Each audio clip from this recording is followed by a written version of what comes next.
Hi, it's Leila, the proud poly kinky queer slut.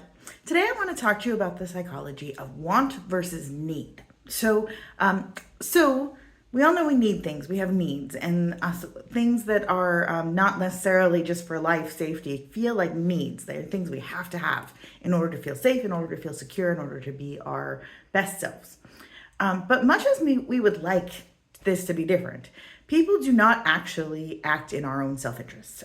We do not do things just because they're good for us. Our decisions are generally not based on sitting there and doing a logical calculation of what's good for us and then making that choice based on our rational best interest.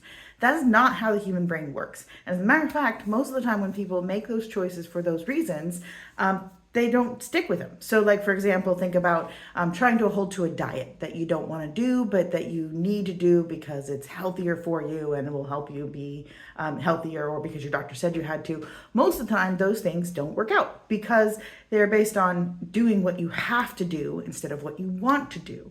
And that's just, for me, I think this is just how the brain works. The brain hates the have-tos and rebels against the have-tos because that's just not how our brain works. We don't like being told what to do. We don't like telling ourselves what to do.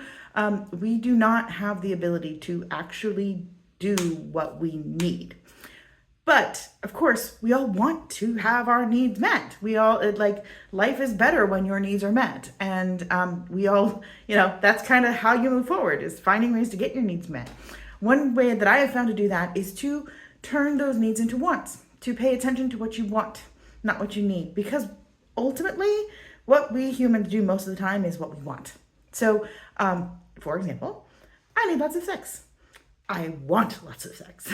If I think I need lots of sex, then I start to feel like it's scarce, like I won't be able to get that sex that I need. I'll start to feel like I cannot have it.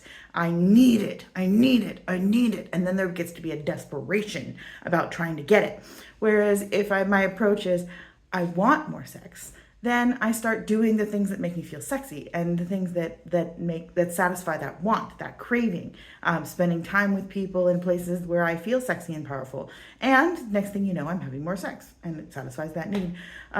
Similarly, I may need to get more exercise, but when I try to do that by every day going out and going for a run, that lasts a week, not long, because it feels bad. It starts to feel really, really bad. But if I think about it in terms of in the moment, making a choice for what I want to do and recognizing when I want to move my body and just being more mindful of that, then I end up doing things like going to play at the park or going to the swimming pool with my daughter or just jumping up and down and going dancing instead of going to the bar for a beer. That achieves the goal, but based on what I want instead of feeling like I need. And it's all about feeling good instead of feeling bad. It's all about setting up situations where you feel like you're satisfying your wants, you're satisfying what your goals are, and you're feeling good and curious and engaged doing it, as opposed to feeling like it's an obligation and I have to, and if I don't, I'm gonna fail.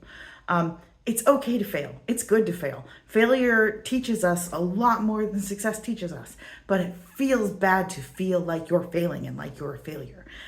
So if you do what you want, then you don't feel like you're a failure. Also, wants don't have the gravitas of needs. So if you want to do something and then you start doing it and realize nah, I don't really want to be doing this anymore, you've changed your mind.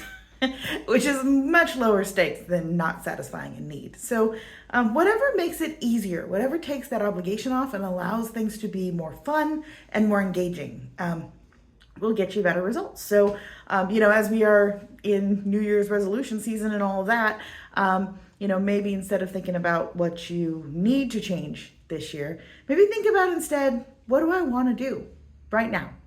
What is right now what I want? And how does that lead into what I want tomorrow and the next day and the next day? Just some food for thought. Thanks for listening. This is Leila, the proud poly kinky queer slut. Have a great day.